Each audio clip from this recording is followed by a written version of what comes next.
We couldn't think of anyone better to launch our second year of celebrating the centennial era with the theme, McMurry Creates, than one of our most creative alumni, George Levesque. Please help me welcome.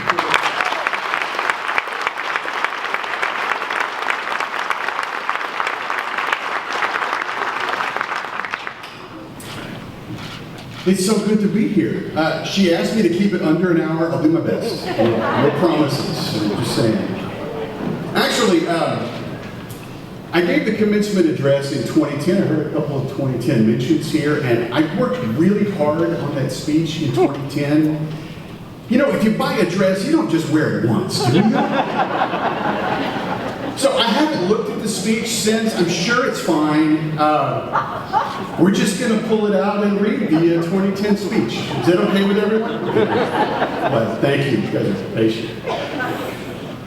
Dear class of 2010. Probably should have changed that. You are heading into a bright tomorrow. Things are looking up. I mean, we can pretty much guarantee some things. Dallas Cowboys going to win the next 3-4 Super Bowls guaranteed. I mean, they have both Tony Romo and John Kitna, right? And the class of 2010, what a time to be alive. To be surrounded with these voices of your generation. No, poets of your generation. Nickelback. Hoobastank. Britney Spears. You know, Charlie Hugo felt like he was lucky that he got to live through the 60s and the Beatles. You guys are the lucky ones. I'm just kidding, sorry. Theater major. It was nice to be up here with some other people that were involved in theater at their time at McMurry. It is an absolute pleasure to be here. I love McMurry. I enrolled in 1990, bright-eyed and bushy-tailed, and by bushy-tailed, I'm referring to the mullet that I had. For those of you who are younger and you don't know what a mullet is, Google it later.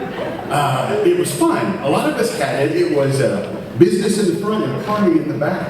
Yeah. I heard something pretty incredible actually about you freshmen. You freshmen will graduate on the 100th anniversary of McMurry University. The centennial will always probably mean just a little bit more to you, I bet. This year, leading up to the centennial, as you heard, we recognize McMurry Creates. The first thought you may have is art. McMurry does create art. They have created thousands of musicians, artists, actors, and authors. All right, do we have any majors, theater majors out there? No, they're usually louder than that, but that's okay. Art, music, any future authors out there? My people. When I first heard the word creates, though, the first thing that came to mind was better human beings, smarter human beings. Yes, but also ethical, well-rounded, empathetic human beings. Let me give you a for instance about well-rounded. I was an anchor at a TV station for 18 years, and my guess is over the course of that time I hired or helped hire 75 journalists. When we posted a job for a reporter, we get anywhere from 25 to 75 applicants. We hired a lot of them from the very best journalism schools in the country, where they focused almost exclusively on their majors. Many applying for these entry-level jobs, by the way, had master's degrees. They had great resume tips. They had the best graphics that money could buy. They had gravitas. Well, we would start our day with our morning editorial meeting, and let's say that the reporter's story was going to be to cover the city council meeting. I'd say, you really need to pay attention to the county tax assessor collector. People are going to want to know how much their property taxes go up. Blank stares. The rate the council sets, that affects their mortgages, how much they pay each month on their escrow. More blank stares. All right. You understand what a mortgage is, right? And then I would explain what a mortgage is. And then we'd talk about how a tax rate is figured. We would talk about how they had to do this every year, how a city council is structured, why there are elections. I feel like we had to do this with half of the reporters that we had. My favorite question, after spending weeks working on the March primary elections and getting through that, we've gotten all the way to the November general elections, and I heard the reporter moan, "Can someone explain why we're doing this again?" The point is, some people's college experience is all about job training. I tell you what, I firmly believe, I mean this, I wish we had hired more people in that newsroom who had liberal arts educations like the one you're getting. Journalists don't need to be experts on one subject. They need to know a little bit about a lot of things. Some of my favorite classes at McMurry were subjects I didn't want to take. Philosophy. Loved it. I ended up taking 12 hours of philosophy, and this is going to surprise you, I am not a professional philosopher. Geology. Loved it. Dr. Sharp, not the most exciting professor, but he was very good. Very good. I love igneous rock. Did you know that one of the world's largest gypsum deposits is 45 miles away from here? I didn't know that. Now I know that. Now my daughter knows that. Every time we drive by, "Julia, did you know that's where they mine the stuff that they make sheetrock? It comes from Sweetwater." "Yes, Dad, you've told me." My point is simple. Don't ignore those other classes, not in your major, not in your minor. This convocation speech is for everyone, but in reality, it is for all of those of you who feel you're a bit of a misfit. Like you're faking it and hoping nobody notices. Like you are a carrot in God's potato patch. I'm a carrot.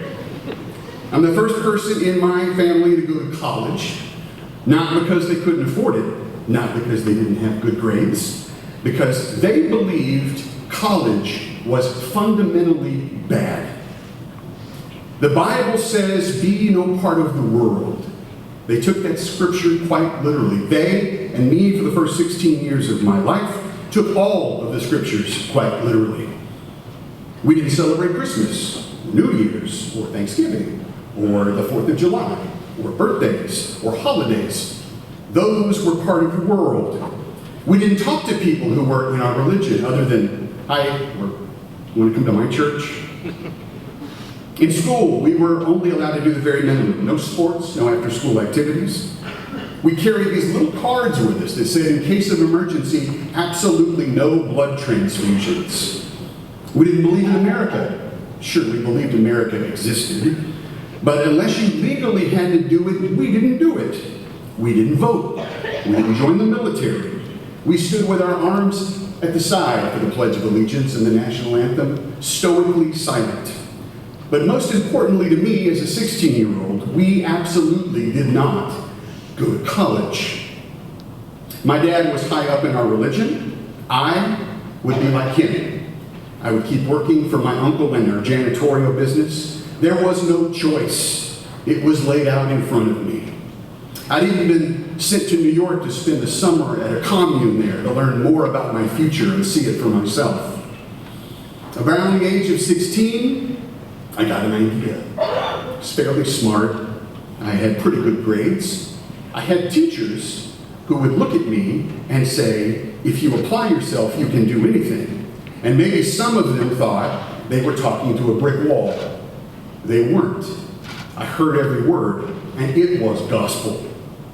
So days before my junior year ended, I sat my dad down after work. He closed the door and sat silently and listened.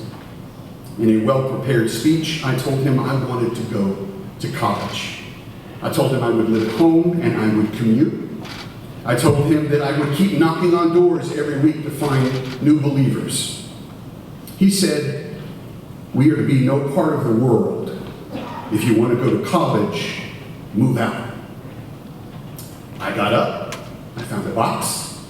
Inside, I put some pants and shirts and underwear and socks and a pillow. Still not sure where I kept my pillow. It wasn't even a good pillow.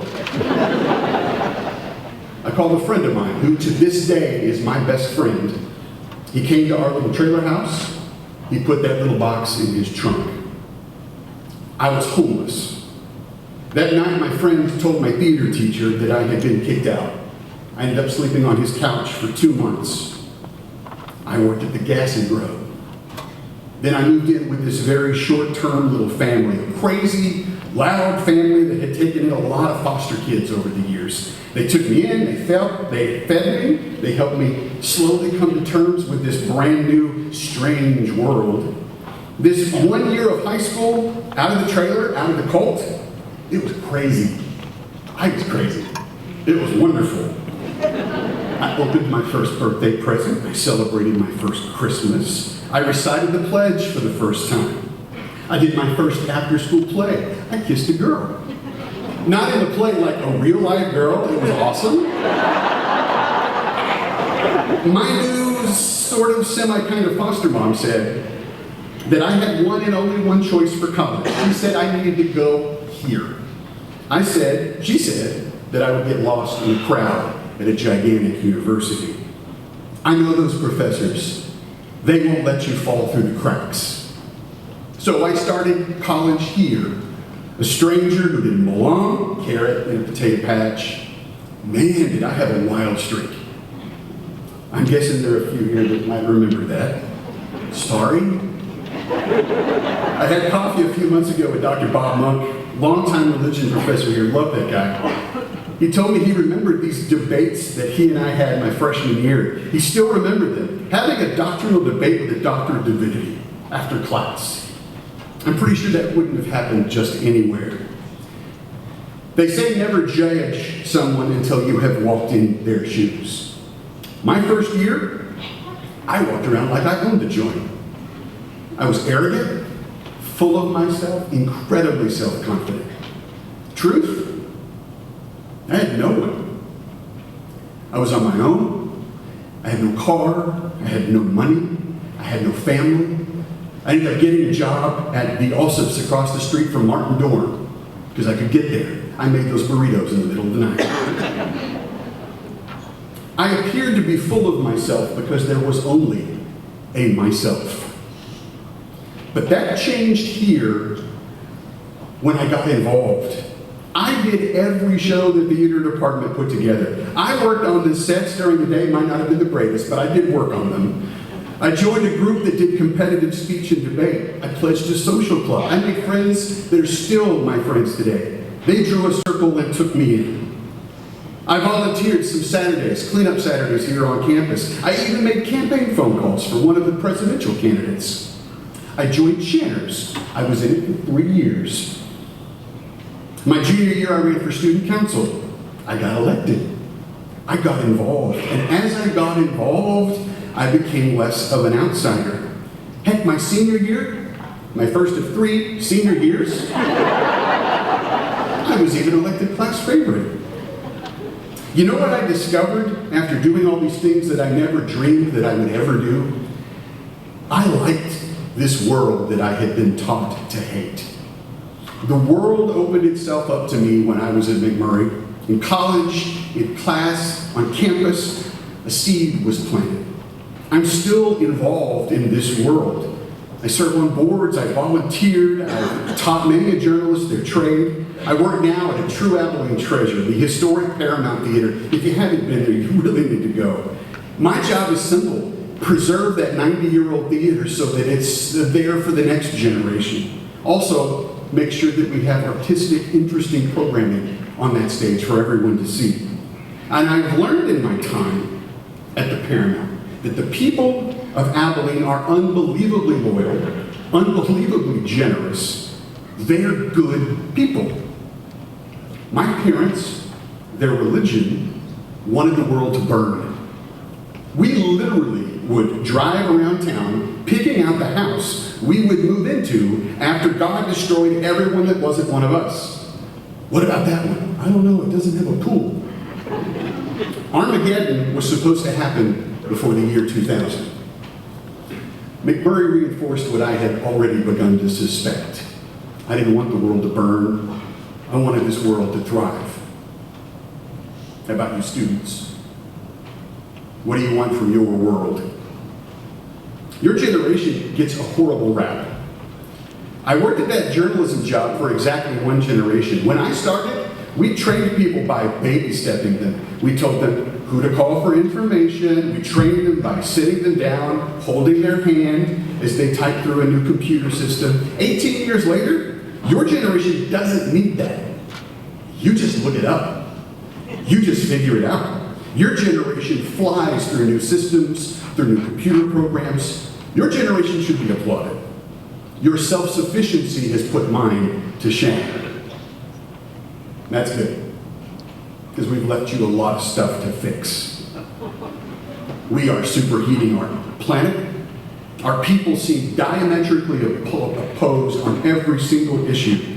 We are rapidly becoming okay with treating people who aren't like us as second-class citizens, even criminals. We've created a culture of violence. We raised you in a world where you had to get mass casualty training in elementary school. We broke our economy, we bailed ourselves out, and we went right back to doing the same things that we did to break the economy in the first place. Sometimes we have left love behind and embraced fear. Your generation is going to be the one that finally gets to decide, do we let in our neighbors from other countries? Do we help them? Or do we isolate ourselves and hold on to what is ours? That's going to be the single biggest question in your generation. We're sorry we left you all these problems, but that's exactly why we need you here, sitting in a classroom, learning, yes, but getting involved. When you get educated and then you get involved, you make a difference in this world. You make it a better place. And do you want a selfish reason to do this? Here it is. You can be proud of yourself. You get to look your future kids in the eyes and know that you did right by them. Do the right thing in the big moments. I believed for many years that this is what you should live by. And then I finally heard this sentiment put to words in a movie. The movie was Deadpool. Yeah, I have one quote to read you this whole speech, and it is from the movie Deadpool 2. Didn't see that coming? 4 or 5 moments. That's all it takes to become a hero. Everyone thinks it's a full-time job, wake up a hero, brush your teeth a hero, go to work a hero. Not true. Over a lifetime, there are only 4 or 5 moments that really matter. Moments when you're offered a choice. I can't read any of the lines after that because it cuts my teeth. I have made a lot of poor choices. One of them may have been quoting Deadpool right there. I made a lot of mistakes in high school and in college. Heck, sometimes I've made a hash of it in my 40s. I'm not saying the little choices don't matter, but when it comes to push and shove, and I made the hard choice, I feel like I did. I packed a box and left home. I knew it was the right thing to do. The consequences? I've been cut off. I've been allowed to speak to my parents one time in 30 years. In fact, of all of my relatives, there's only one who will speak to me today. I once had a job that wanted me to do something unethical, say things that weren't true. My life would have been a lot easier if I had just done it, shut up, kept cashing my paycheck. But I'm selfish. I left. I wanted to feel like a hero to myself and to my daughter. This school year, you can slide by or get involved.